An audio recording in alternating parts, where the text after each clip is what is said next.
కొన్ని వేల సంవత్సరాల ప్రాచీనతను కలిగిన అయోధ్య అన్ని నగరాలతో పాటు ఎందుకు పురోభివృద్ధి సాధించలేకపోయింది?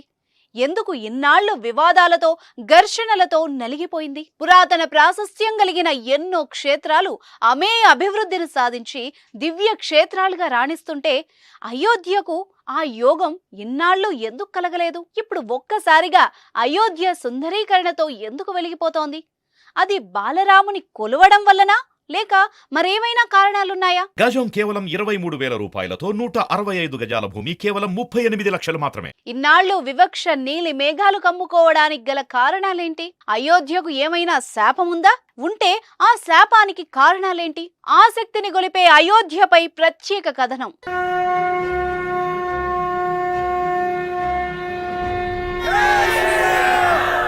అయోధ్య అంటేనే ధర్మ పాలనకు నెలవు. దేశంలోని అతి పురాతనమైన నగరాలలో ఒకటిగా వాసికెక్కిన దివ్య క్షేత్రం. ఆ వైకుంఠవాసుడు శ్రీరామచంద్రునిగా మానవ రూపంలో అవతరించిన పుణ్య భూమి. ఆ నేల ఆయనదే అనడానికి ఎన్నో వివాదాలు నడిచాయి. న్యాయ మదనం జరిగింది. ఏళ్లకు ఏళ్లు కేసులు నడిచాయి.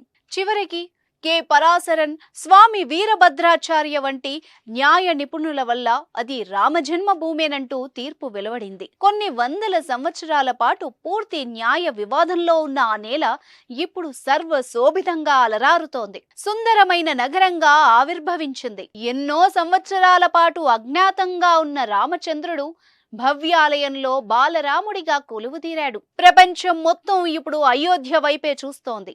ఓ అవతార పురుషుడు ఆవిర్భవించిన నగరానికి ఇన్నాళ్ళు ఏమైంది? ఎందుకు నిరాదరణకు గురైంది? వివాదాలు ఎందుకు చుట్టుముట్టాయి? ఇలా ఎన్నో ప్రశ్నలు ఇప్పుడు ముప్పిరిగుంటున్నాయి. కారణం లేనిదే కార్యోత్పత్తి జరగదు. అయోధ్య ఎందుకు ఇన్నాళ్లు వెలుగు లీనకుండా పోయింది? దాని వెనక ఉన్న బలమైన కారణాలు ఏంటి?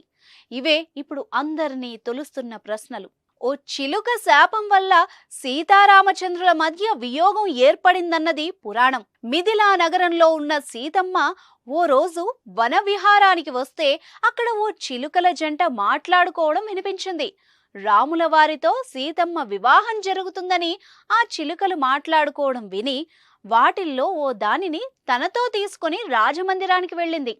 తన చెలిని విడదీసినందుకు మగ చిలుక సీతమ్మ వారిని కూడా భర్తతో వియోగం ఏర్పడుతుందని తీవ్ర శాపం పెట్టింది.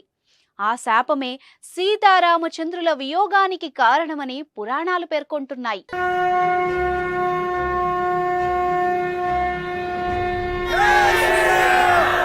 అయితే అయోధ్య నగరాన్ని ఎవరు శపించారు? ఎందుకు ఇన్నాళ్లు కళావిహీనంగా ఉందన్నది ప్రశ్న. దీనికి ఓ కథనం ఉంది. కైకేయి తన వరం గురించి దశరథ మహారాజుకు వివరించాక రాముడు అరణ్యవాసానికి బయలుదేరాడు. అయితే తనతో పాటు బయలుదేరిన సీతమ్మ వారిని అరణ్యవాసం వద్దు, అయోధ్యలోనే ఉండాలని రామచంద్రుడు సూచించినా పతితోనే తన పయనం అంటూ ఆ కోదండరామునితో కలిసే జానకీమాత అడుగులు వేసింది. ఎన్నో కష్టాలు చవిచూసింది. రాక్షస వేదనను అనుభవించింది. నిందలు పడింది.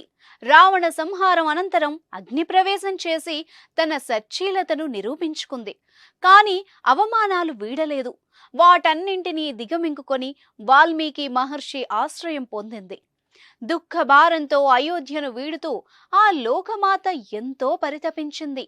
ఆ వియోగ భారం, ఆ శోక పరితాపమే అయోధ్యకు శాపంగా మారినట్టు చెబుతారు. అందుకే ఎన్నో నగరాల మాదిరిగా ఎలాంటి ఎదుగుదల లేకుండా అయోధ్య ఉండిపోయిందని అంటారు. కొన్ని వందల సంవత్సరాల తర్వాత ఆ శాపదోషం తొలగిపోయినట్టు భావిస్తున్నారు.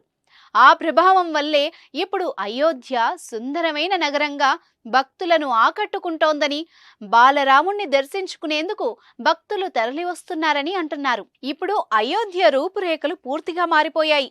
సర్వాంగ సుందరంగా నగరం రూపుదిద్దుకుంది. ఎక్కడ చూసినా భక్తజనం, ఏ నోట విన్నా రామనామ జపం. ఆ వైభవాన్ని చూసి సరయూ తరంగాలు కూడా పులకించిపోతున్నాయి.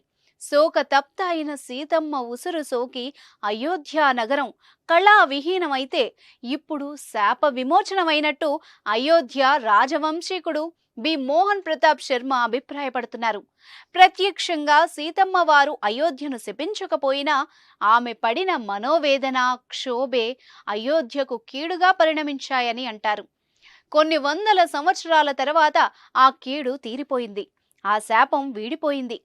ఇప్పుడు అయోధ్య సర్వ శుభకరంగా, శుభమయంగా, శోభితంగా కనిపిస్తోంది. త్రేతాయుగంలో ఉన్న సందడి మళ్లీ గోచరమవుతోంది.